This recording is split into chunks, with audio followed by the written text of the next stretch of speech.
Do I look ridiculous and a little bit like Ada Lovelace when I'm going for a Jane Austen theme? Yes.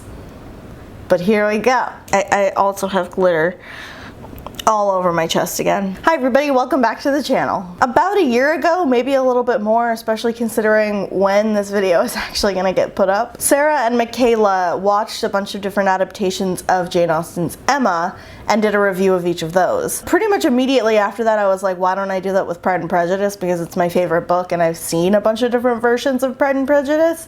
So I did, and then I lost my footage because my hard drive broke.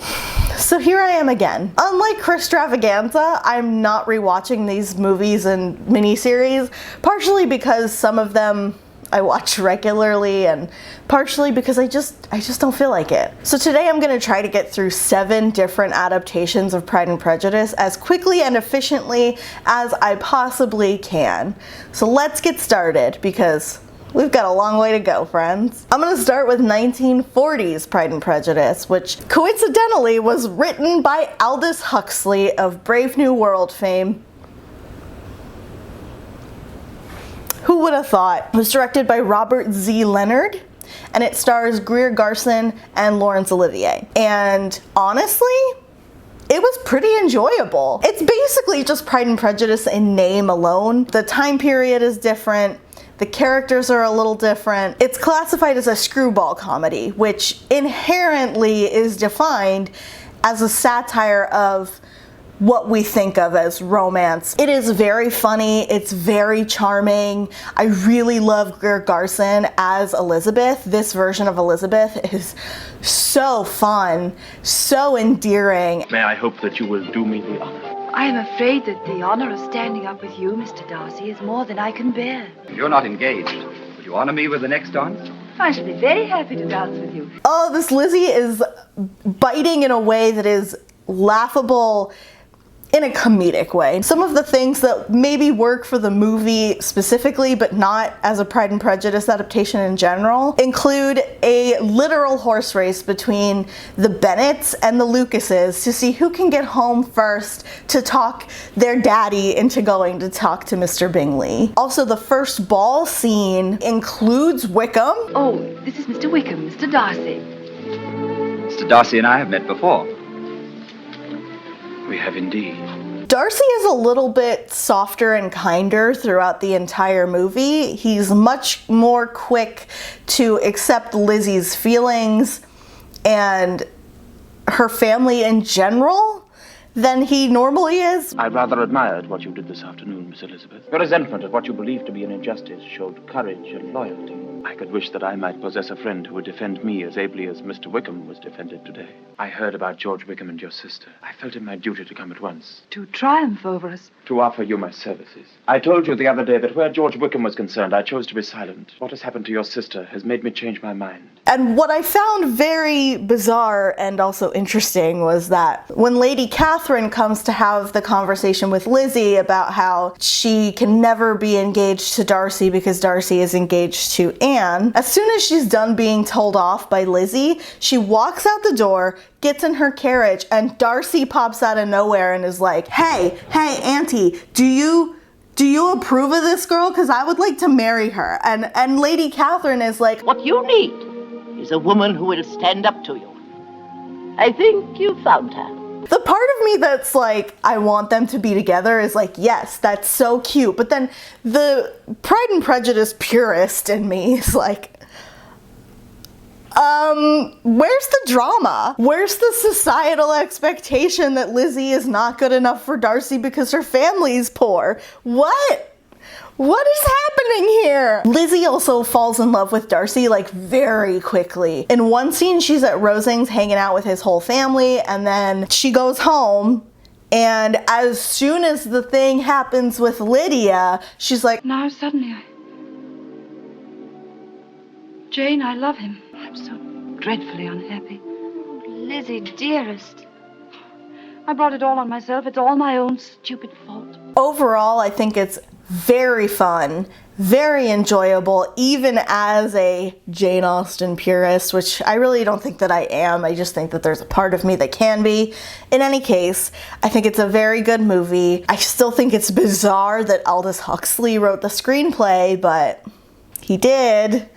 That happened. It's definitely on the higher end of which versions do I recommend for Jane Austen fans. Next is the very famous 1995 miniseries starring Colin Firth and Jennifer Eels. It was directed by Simon Langton and written by Andrew Davies. So this version is much closer to the book, and it is 6 hours long over 6 episodes. I love this version. Everybody loves this version. I love Colin Firth as Darcy. I really like Jennifer Eels as Lizzie. My main complaint about this version is that everybody is so severe, except for maybe Bingley. Especially like Mr. Bingley to his wife, and Darcy and Lizzie are so sharp. Comparatively, the characters are much more, and I don't think stubborn is the right word. I think just cutting and harsh is probably closer. No character from the book is forgotten. Even Louisa and her husband are there, even though neither of them do anything of any value except shit talk Lizzie, and that's it. Wickham in this version is incredibly charming, even though I know that he is the villain and he is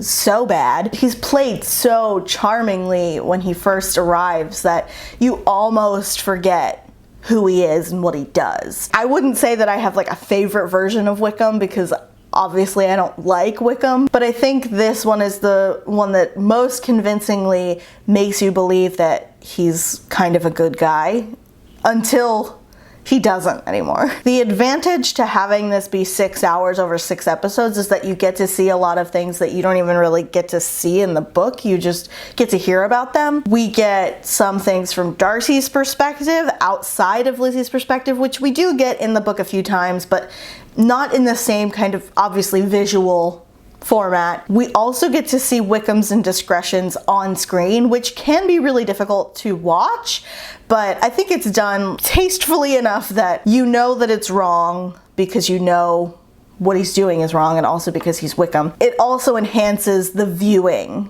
of this miniseries. Mr. Bennet has an open acknowledgement of not being as good of a father as he should be. I like Mr. Bennet, but I recognize that he's a little lenient, especially when it comes to his younger daughters. Like, he just stopped caring after Lizzie. This is probably one of the most famous versions of Pride and Prejudice. It's certainly one of the closest to the book, as I said before. If you haven't seen it, I don't know what you're waiting for. Everybody loves wet Colin Firth. He gets wet like at least twice throughout the series, and he's just like in a draping, clinging white blouse. Everybody loves it, including myself. Next up is Pride and Prejudice, a latter-day comedy from 2003, and I have so many things to say about this movie. I'm sorry.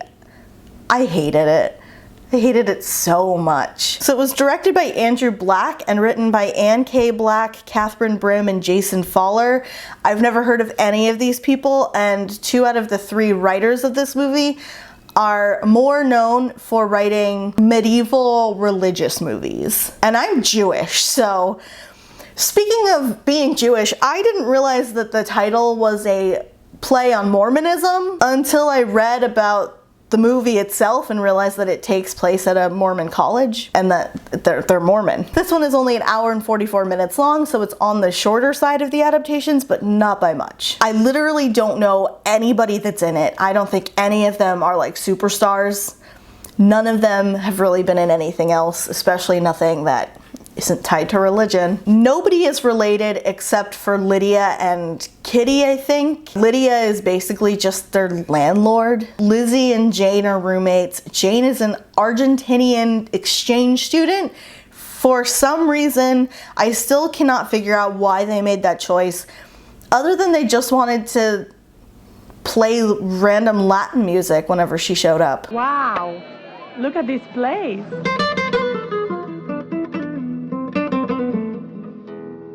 Mary is very mousy and super religious. Kitty just does whatever Lydia tells her to do, and also Lydia is older than Kitty in this version. This is the first modern retelling in my little project here, but that doesn't make it good.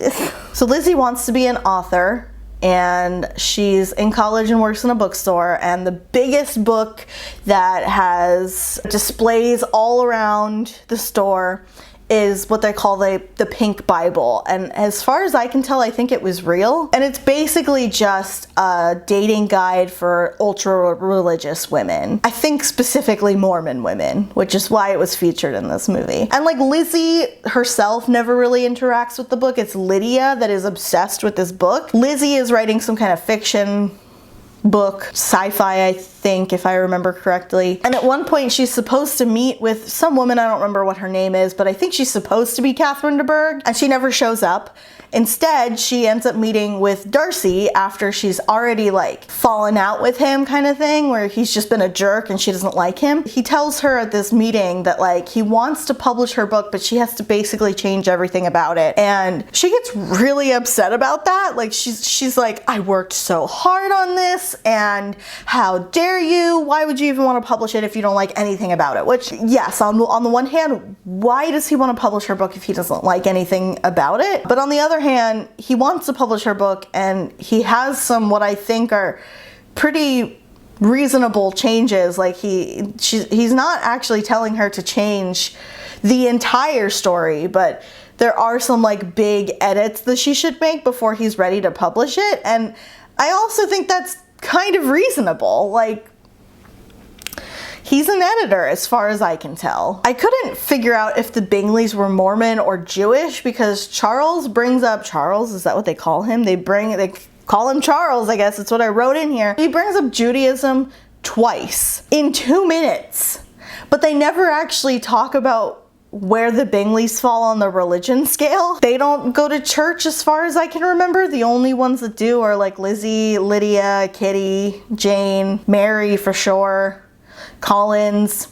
And like Wickham goes to church, but then also like is a church bad boy. Welcome to 2003 Mormonism, I guess. There's very little subtlety in this movie. Lydia is basically evil until the end, when they're like, oh yeah, Lydia and Wickham have run off to go to Vegas and elope. And then they all run off after her to try to stop her. And on the one hand, yes, because it's Wickham, but on the other, Lydia is actually a full-grown adult in this version. None of them are teenagers. If Lydia makes that mistake of marrying Wickham, that is her own responsibility. That is not a man. I mean, in a way, he is preying on her because she has money. He is still a predator, but he's not preying on a child in this version. So it's not as urgent of an issue, other than the fact that like Darcy just doesn't like him because he screwed over his sister. Mary has a crush on Collins, and it's weird, especially because Collins is like an ultra conservative Mormon boy. I mean, he proposes to Lizzie out of the blue. She has no idea that this is coming. And then he tells her like, oh, and when we get married, you're gonna have to be way more conservative and you're gonna have to do whatever I tell you to. And she's like, why the hell would I want to marry you? I don't even like you. And then Mary kind of sneaks in and tries to get with it, and it's weird. The writing's just not good, basically. But Charles is attempting to invent classical music that dogs can enjoy, because he knows that, you know, pregnant women will play classical music for their babies in utero, and so he thinks he can just do that for puppies too, and somehow that will make them smarter. Charlotte comes out of nowhere, is only seen once, and has absolutely no weight on the plot. Lizzie is also extremely klutzy. The only reason I can think that she would be is because that was a thing in the 2000s. The like quirky, klutzy, manic pixie dream girl, basically. And even that's giving this movie a little bit too much credit. Darcy doesn't convince Charles to break up with Jane. Charles just sees her with Collins once and immediately assumes that they're engaged. Jane and Charles get back together very randomly. Caroline fakes being engaged to Darcy just to upset Lizzie. The decisions to pinpoint drama in this script were all over the place. I don't really know who I would recommend this to, because I really didn't like this movie. Moving on to 2004's Bride and Prejudice, probably one of my favorite adaptations, if for nothing else than just the absolute chaos of it all. It was directed by Gurinder Chadha, who also directed Bend It Like Beckham, and she co-wrote this with Paul Maeda Burgess. This movie is 2 hours and 2 minutes long, making it longer than any of the other versions so far, except for the miniseries. It stars Aishwarya Rai Bachchan and Martin Henderson. A good portion of the movie takes place in India. I don't know if it was filmed there, but it does take place there. I love this version. There are so many people of color in the main cast for obvious reasons, and just the Bollywood of it all is so good. It's so good. The music is amazing. No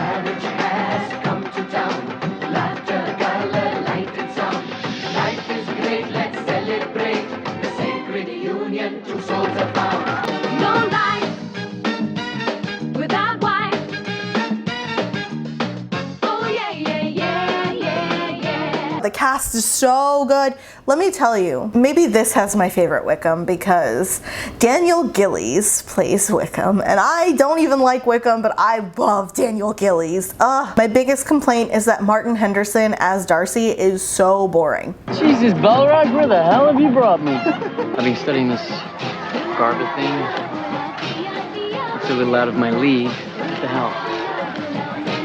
Would you like to dance? Lalita, our Lizzie character, she's so full of life and just so good. She is what Lizzie is supposed to be, and I love it. But Martin Henderson is just boring. This version is much more focused on relationships than plot, and I think that works to its advantage. The characters are front and center, and they're almost all so good. It's great. This is what the girls tease the boys and the boys tease the girls. Do you have something against books? Or do you just resent them because they leave less room in your bag for your makeup? You know, actually, I prefer American hip-hop, but as Gloria Estefan says, the rhythm is going to get you. It's literally just Darcy that I don't like. Lady Catherine is Darcy's mom, and she's arranging a marriage for him even though it takes place in 2004. And she does not approve of Lalita, not only because she's poor, but because she's brown. I'm being honest with you here, all right? My family are not going to be jumping for joy about it. I'm telling you that I don't care. Darcy just kind of runs away from his mom instead of dealing with the fact that she wants to put him into an arranged marriage with a woman named Anne. He just proposes in India. The proposal's not the problem. The problem is that he doesn't really solve any of his problems. Alexis Bledel plays Georgiana, and I think she's actually one of the better choices for the white characters in this movie. Rather than in a letter or maybe through another character, I don't know if that happens in any of these adaptations, but I wouldn't be surprised. Balraj Bingley tells Jane in person that he's leaving. He doesn't just leave it up to writing a letter and leaving. He has the courage to say it to her face. It's fun and colorful and lively and a lot of things that Pride and Prejudice adaptations desperately need to be. I highly recommend this for basically anybody, but definitely somebody that might be looking for a more diverse version of Pride and Prejudice. Next up is my personal favorite version, the 2005 Joe Wright, Keira Knightley, and Matthew McFadden Pride and Prejudice. Pride & Prejudice. It was written by Deborah Mogok and Emma Thompson, who was unscripted, but if you've seen a movie written by Emma Thompson, you know what she's capable of. This movie is 2 hours and 15 minutes long, making it not the longest, but not the shortest. This, I think, is the most cinematic version in that it's definitely made more for moviegoers than Jane Austen fans specifically, but I find that a lot of Jane Austen fans still really like it. A lot of Jane Austen fans don't like it, and that's okay. I get warm and cozy feelings when I watch this movie. I know most of the lines. I'm 27 years old. I've no money and no prospects. I'm already a burden to my parents, and I'm frightened. The music makes me ascend to a higher level of being.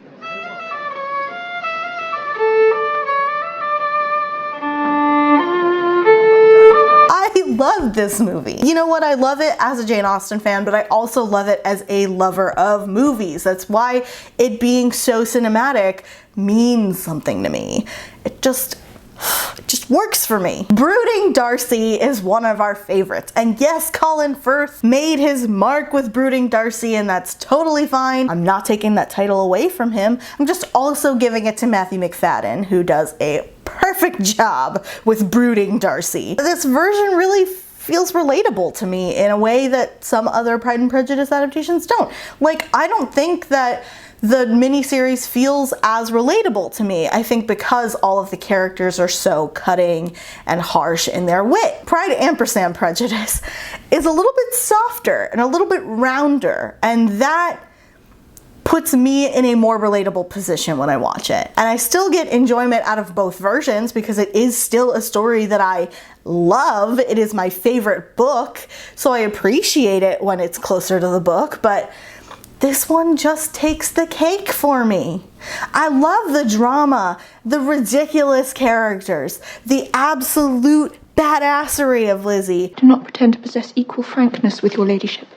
You may ask a question which I may choose not to answer. This is not to be borne. Has my nephew made you an offer of marriage? Your ladyship has declared it to be impossible. Actually, Lizzie is badass pretty much in all of these except for the Mormon one. So I won't make that exclusive to Pride & Prejudice, but Pride & Prejudice is still my favorite. No other version has the rain scene. If you follow me on social media anywhere, you probably already know that this is my favorite version anyway, so I'm gonna move on to another favorite version of mine, the Lizzie Bennet Diaries from 2012. I love the Lizzie Bennet Diaries.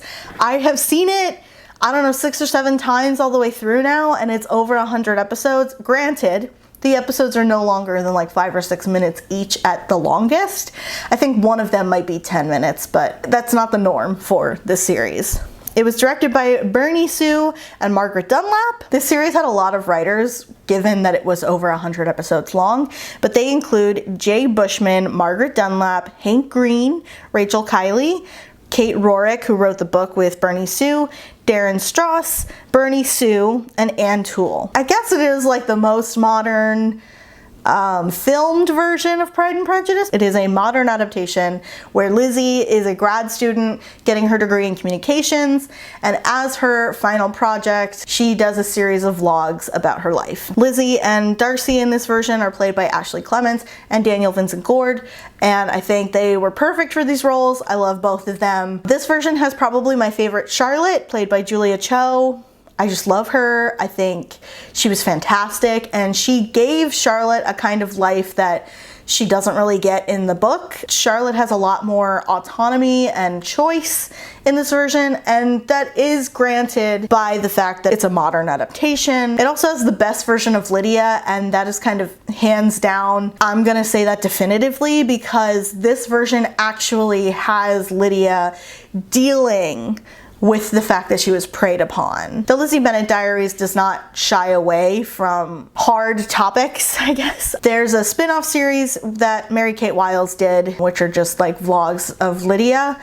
And in those, you get to see her kind of like revenge dating Wickham after Lizzie really hurts and insults her. And Lydia is much more of a person and closer to an adult than a child in this version, although I think she's still an undergrad, but she's a little bit older than she was in the book. Mary-Kate Wiles just does so much good work with Lydia. This is the best Lydia.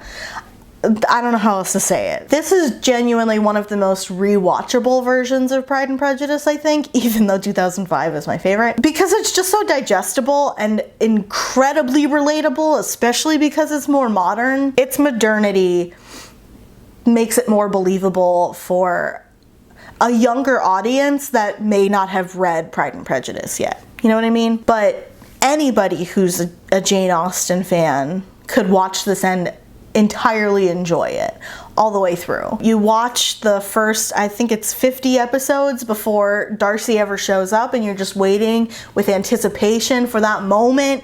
The buildup is so perfect. There are still some kind of rigid gender roles for a modern adaptation, and I think if it were made now instead of almost 10 years ago, that wouldn't so much be the case. There are also a lot of instances where Lizzie slut shames Lydia, And again, I think if that were written now, that wouldn't be the case, but just more so be aware of it than anything else. In no way do I want to say that this makes slut shaming okay, but Lizzie doing that, it's very obvious that Lizzie is wrong pretty much the entire time. That what Lizzie is saying is very harsh and very unearned. But you know, just be aware that it is a thing that happens throughout the whole series. Generally, it's fun and it's cute and it's heartwarming and heart-wrenching. The characters are so spot on. You can watch it for free on YouTube, and I've done that at least 6 times. Over 100 episodes every time. So I don't really know how long in like time it is, because it depends on how many episodes you're watching, and if you're watching the Pemberley Digital episodes and the Lydia episodes. But you can find at least 2 different playlists. There's just the Lizzie Bennet Diaries playlist, and then there's the playlist with all the supplemental videos that you don't have to watch to get the full Pride and Prejudice experience, but you can if you want that deeper Lizzie Bennet Diaries experience. So I recommend both. And finally, we've made it to 2016 with Pride and Prejudice and Zombies. Yes, I have the Funko. It is literally the only Pride and Prejudice Funko in existence. So I bought 3. This one was directed and written by Burr Steers. I've never heard of this man before. It's an hour and 47 minutes long, which makes it the shortest version. It's also the least like Pride and Prejudice.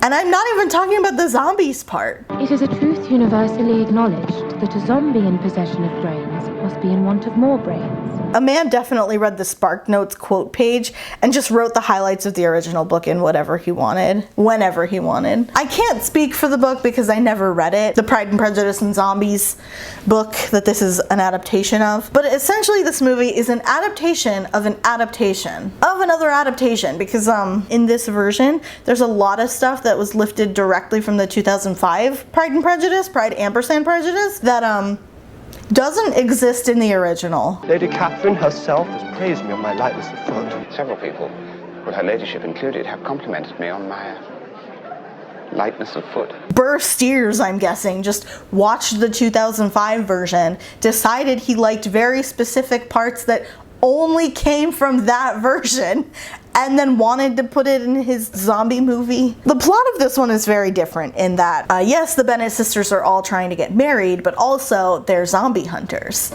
and they're badasses, and Darcy is also a zombie hunter. He's like stoic and mean and kills zombies. Wickham is unknowingly a zombie. We don't know that until much later.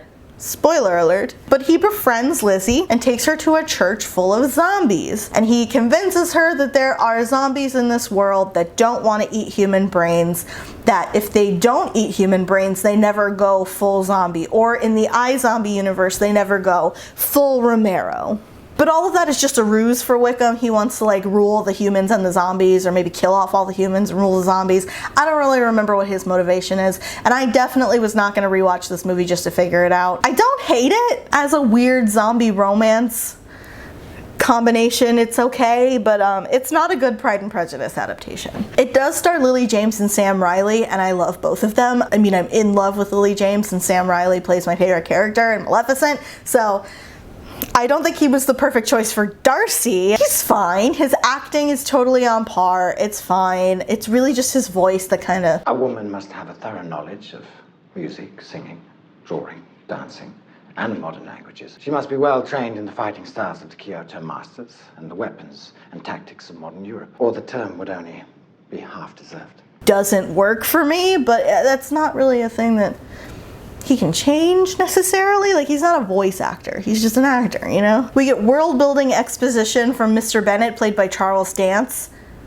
You heard me right. As the century began, Britannia was rich with the fruits of worldwide trade. I actually really like this Mr. Bennet. I think he's great. Charles Dance was a great choice. But basically, zombies took over. They tried to attack London. They built a wall around London so the zombies couldn't get in. And because the Bennets live in the countryside, they constantly have to fight off zombie attacks and be checking for people that have been bitten by zombies. The movie actually opens with Darcy being inspected for bites, and he gets put in this metal iron chamber, completely naked. And the chamber for inspecting for zombie bites never comes back. After the zombie apocalypse, we essentially have a class system built on what kind of martial arts you're trained in. At this time, it became fashionable to study the deadly arts of the Orient. Japan for the wealthy, China for the wise. There's some weird version of like almost yellow face, like borrowing martial arts for zombie killing. Ultimately, they mention it once and then it never matters again. Matt Smith plays Mr. Collins, but he's Parson Collins in this version. And I think he's the best. Miss Bennet, Thank you, Mr. Collins. allow me. Gallantry isn't dead. Come now, we mustn't be late. He was perfect for Mr. Collins. Lady Catherine is played by Lena Headey, and she's a famous zombie killer. That's it. She houses them a couple times. I don't really remember a lot of the climax of the movie other than zombies are heading across this bridge and they have to blow it up. Lizzie tries to save Darcy's life and then they both get blown up, but then they end up living, and all of a sudden she's in love with him even though she's hated him for most of the movie. The most iconic scene in this movie is the first proposal that Darcy makes, because they made a choice to have it be a fight scene where Lizzie and Darcy beat the crap out of each other. Darcy like pulls the buttons off of the front of Lizzie's dress and then still has the gall to ask her to marry him?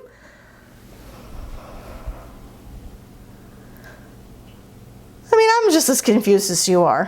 The other scene that they change into a fight scene is when Lady Catherine approaches Lizzie about being engaged to Darcy. Lady Catherine literally fights Lizzie over this. Actually, I think she has a proxy fight Lizzie over this. Either way, it gives you very Cersei and the Mountain vibes, but really that's only because it's Lena Headey. This movie does not deserve that kind of comparison, to be very honest. Generally, it's a fine movie if you forget that it's a Pride and Prejudice adaptation, but it is a very bad Pride and Prejudice adaptation. So, I mean, it's still better than the 2003 version, but still bad. Those were all 7 of the Pride and Prejudice adaptations that I watched to review for you. I hope you got something out of this. I hope it was educational. I hope you realized how much I love Pride and Prejudice because I could talk about it forever. I know Sarah and Michaela did a ranking of like their favorite people who played the characters, so I'll do that too. My favorite Lizzie is Keira Knightley. I'm not gonna lie, I love her. My favorite Darcy is Matthew McFadden. I love Matthew McFadden. Yes, Colin Firth is also high up there, but Matthew McFadden just brings this soft, I think Sarah would say woobiness to him that I love it. Oof. It's fine. My favorite Collins, if I have to pick a favorite Collins, has gotta be Matt Smith. I think he was born to play that role, especially the way that he does. I think I already stated in my other video where I talk about Pride and Prejudice that Donald Sutherland is my favorite Mr. Bennet, and that still holds true. I love Donald Sutherland. Thank you so much for watching this video. If you liked it, please click the bell below so you don't miss any of our future videos, and also give this one a thumbs up for algorithm reasons. In the comments, let me know what your favorite version of Pride and Prejudice is, or what your favorite Jane Austen adaptation is in general. Like, if you really like Emma, you can go watch Sarah and Michaela's video because they did an awesome job with that. And if you're not already subscribed to The Princess and the Scrivener, please do so down below as well, especially if you'd like to see more videos on Disney, intersectional feminism, pop culture critiques, and more. One of us will see you real soon.